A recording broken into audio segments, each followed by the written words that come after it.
हामीले यति दुःख गरेर माटो इँटा जुन सबै हामीले यहाँ यति गरेको छ, यो घरको लागि हामीले यति सङ्घर्ष दुःख गरेको छ कि त्यो त भोगमाला मात्रै थाहा हुन्छ क्या।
बुबाको घरमा चाहिँ कतिजना हुनुहुन्छ? हजुर मेरो 5 जना।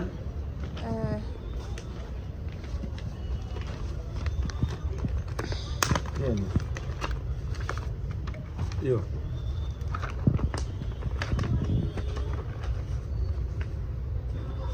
त भर्खरै लिएको रहेछ 74 मा है। हामीले ओडाले सुपारी गरिदियो। घरदेखि छु उतापट्टि दिदीको हामीलाई दिदी हुनुहुन्न जिम्मे तोल राखेर साँची सर्जरी गरेर हामीले सुपारी गरिदियो हो क्या। हामी एक्लैले गरे भने त साँची सर्जरीको पनि काज छ यहीँ। अहिले साँची सर्जरी गर्नु भने साँची सर्जरी राख्यौँ टोलको मान्छे सबै अनि यो बनायौँ। सबै टोलको पुरुङ टोलको बसेर सबैले हो यिनीहरू यति सालदेखि बसेको हो भनेर बनाइदिएको। अहिले त फेरि त्यही वडा कार्यालयबाटै उहाँहरूकै समन्वयमा आउनु भएको छ।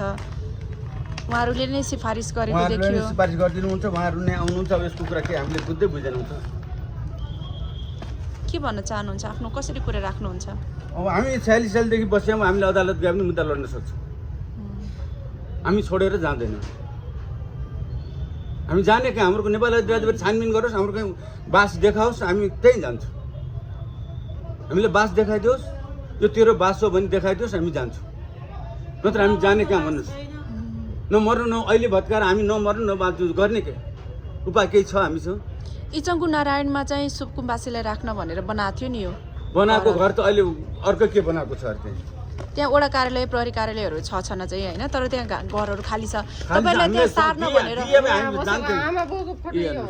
यहाँ बसेको यहाँ बसेको कति सालदेखि यहाँ हेर्नुहोस् यहाँ छ पछाडि पहिला गुठीमा भन्थे गुठीमा बसेको पनि छ। तल बसेको रामबहादुर गुरुङ, रत्नकुमारी गुरुङ, रूपेश गुरुङ, रेणुका गुरुङ। यसमा छ यो तल बसेको कागज। अरू कागज कहाँ? कति सालदेखिको तल बसेको यो त तल बसेको।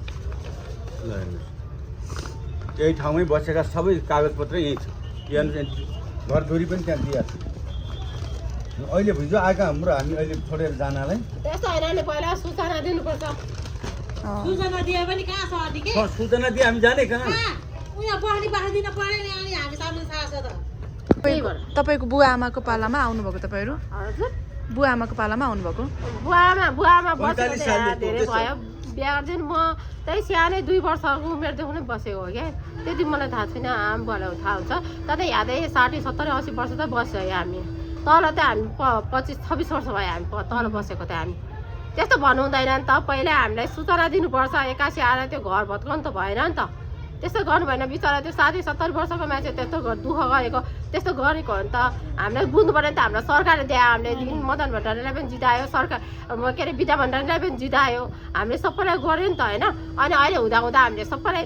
यहाँनिर के अरे अब अहिले आएको सबैलाई जितायो हामीले माओवादी पनि 5 हुँदा हामीले सबैलाई जितायो सरकार पनि सबै जितायो हामीले सबैलाई जितायो त्यस्तो भयो अनि अहिले हामीले दुःख गरेर यस्तो गरेर 60 70 वर्ष 80 वर्षको आमा बाबा हुनुहुन्छ त्यस्तो हुनुहुन्छ हामीलाई 81 आएर अहिले 81 यसरी भत्काउने यस्तो त गर्नु भएन नि त हामीलाई होइन सबै भत्काउनु भएन यसरी हामीलाई गर्नुपर्छ हामीले अर्को ठाउँमा यत्रो वर्ष बसिसकेपछि त हामीलाई काहीँ न काहीँ बस्ने बास दिनुपर्छ बस्ने बास दिएपछि पो अनि हामी पनि उठ्न सक्छ हामीले यत्रो दुःख गरेर सङ्घर्ष गरेर हामीले के काम अहिले 81 आएर यसरी भत्काउनु त भएन नि त हामीले होइन हामीले राम्ररी सल्लाहले सुझावले जसरी भयो भने हामीले यस्तै राम्ररी गरेर चाहिँ हामीले चाहिँ गर्नुपर्छ एउटा बस्ने बास दिलाउँछ भनेर त्यो अस्ति न पनि यहाँनिर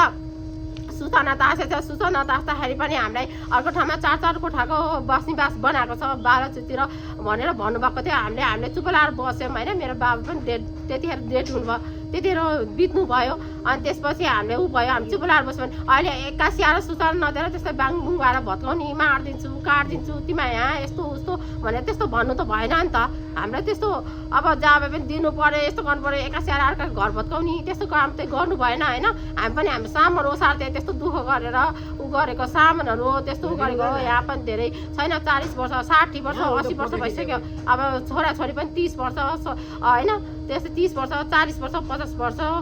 के अरे 25 वर्ष 26 वर्षको भइसक्यो यस्तो नाता नातिनी पनि सबै यस्तो भइसक्यो त्यही भएर त हामीलाई त एउटा होइन काहीँ न काहीँ त हामीले चाहिँ दिनुपर्ने हो हाम्रो गर्नुपर्ने हामीले यस्तो दुःख गरेर सङ्घर्ष गरेको हामीले त खेर जानु भएन नि त अब यहाँ पनि हामीले यति दुःख गरेर माटो इँटा जुन सबै हामीले यहाँ यति गरेको छ यो घरको लागि हामीले यति सङ्घर्ष दुःख गरेको छ कि त्यो त भोगमानलाई मात्रै थाहा हुन्छ क्या हामीले यस्तो दुःखी गरिबको लागि रुवायो भने चाहिँ माथिबाट भोगमानले देखाउँछ क्या यस्तो होइन के त्यो भनेर हुँदैन होइन त्यही हो मेरो त भनाइ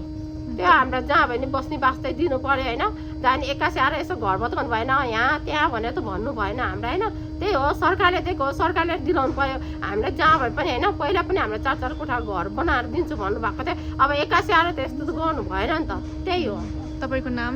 मेरो नाम रेणु गुरुङ रेणुका गुरुङ हजुर घर सिन्धुपाल्चोक हजुर सिन्धुपाल्चोक घर यहाँ बसेको त भयो धेरै भइसक्यो 60 70 वर्ष 80 वर्ष भइसक्यो बाबा आमा चाहिँ म चाहिँ यहाँ तल अहिले यहाँबाट तल बसाएको चाहिँ 25 26 वर्ष भयो आमा हजुरको आमा हो बुढा मेरो फोटो यो ए हजुर आमा कसरी आइपुग्नु भयो त यहाँ काठमाडौँमा कसरी आइपुग्नु भयो त पहिला तपाईँ यहाँ अनि उहाँ जग्गाबारी केही छैन सबै काम नभएको सबै जग्गा बेचेर चाउले लग्यो आधा हामीले बेचेर खायो अनि केही नभए यहाँ अब बनिबोध गरेर खानु पाउँछ भनेर आएको हजुर यो नि यहीँ चौलै बनेर गएको थियो दुईवटा यो पनि यहाँ बुढा मेरो यहाँ बाटो छ नि त्यहाँ आमाको नाम रत्नकुमारी गुरुङ हजुर बुढाको रामबहादुर गुरुङ तपाईँहरू पहिले आउनुभयो 46 सालमा धेरै भयो यो पनि यहीँ बगान है यो कागज बनाएपछि बोला बस्न आउनु भने यो पनि यहीँ बने हो ए भाउजू आहा परेर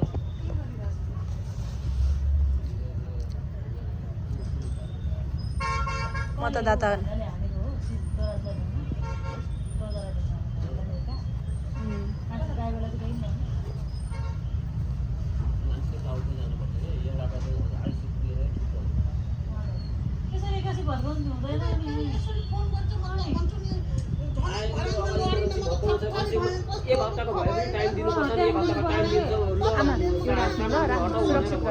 हजुर मलाई जसरी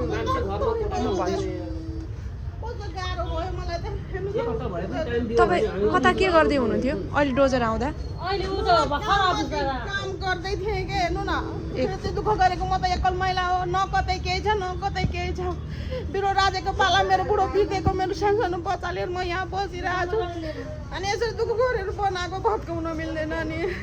मेरो कतै केही छैन बसोबास कतै केही छैन मलाई धेरै दुःख गरेर यहाँनिर बनाएको यत्रो माटो पुगेको छु यहाँ पौडी खेल्छु मान्छेहरू त्यसरी म सुन्ने काम गर्नु म सुन्ने हात पत्तै लड्दै पढ्दै म आएको केही गरिदिनु पर्यो मलाई त म बिन्ती गर्छु तपाईँको नाम मेरो नाम पार्वती देवी मुखिया हो कहाँ हो घर चाहिँ के विराटनगर वार्ड नम्बर 1 वर्ष त्यहाँ केही पनि छैन बुढो बितेपछि केही रहेन अहिले यही काठमाडौँमै काम गर्दै गरेर बस्या हो कति भयो काठमाडौँ आउनुभएको यहाँ बसेको कति भयो धेरै नि भयो यहाँ बसेको 17-18 वर्ष पनि बढी भयो होला मैले यहाँ बसेको को हुनुहुन्छ घरमा बच्चाहरू छन् मेरो छोरी अन्त्य काम गरिरहेको छ मेरो नाति नातिनालीहरू छोराहरू छन् बसिरहेको छोरा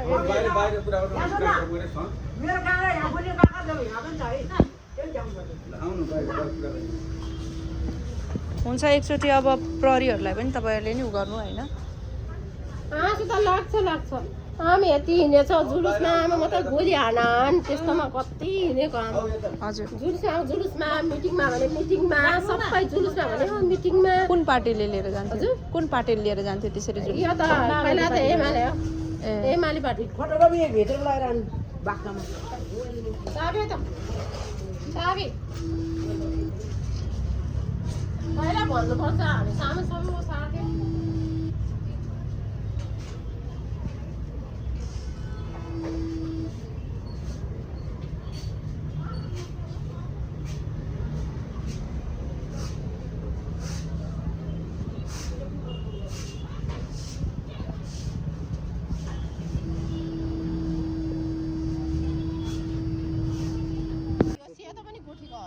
यसो लाल पूजा छैन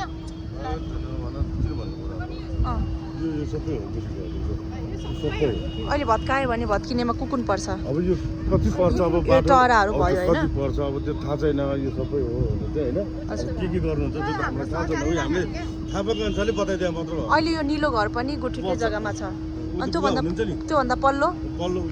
त्यो माथि बास झ्याङ छ नि पिङ्क पल्लो त्यो सबै अङ्कल सबै गुटी होइन सबै बाँसको झ्याङसम्म हो माथि सबै हो त्यो अर्को पिङ्कको कलरको घर त पर्दैन किरापुत्री भवन हो किरापुत्री ओहो त्यति हो हामीले थाहा पाएको चाहिँ त्यतिसम्म यो सबै पुरै हो कि पुरै सबै यहाँ पनि यो उतापट्टि पनि हो कि कता यिनीहरू केवरा यो टराहरू पनि यति पर्छ हो दिदी यो टराहरू पनि पर्छ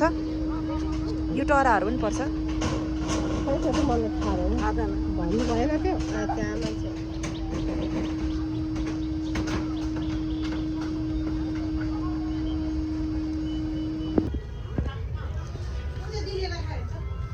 दिदीसँग होला एउटा कागज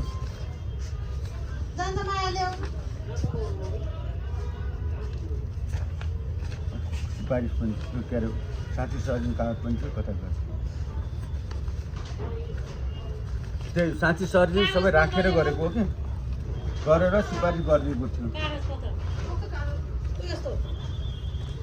यही कागज भए भयो तिनी गर्नु यही हो यही भयो महल बगर र जुलुको गुटी भनी नै उल्लेख गरिएको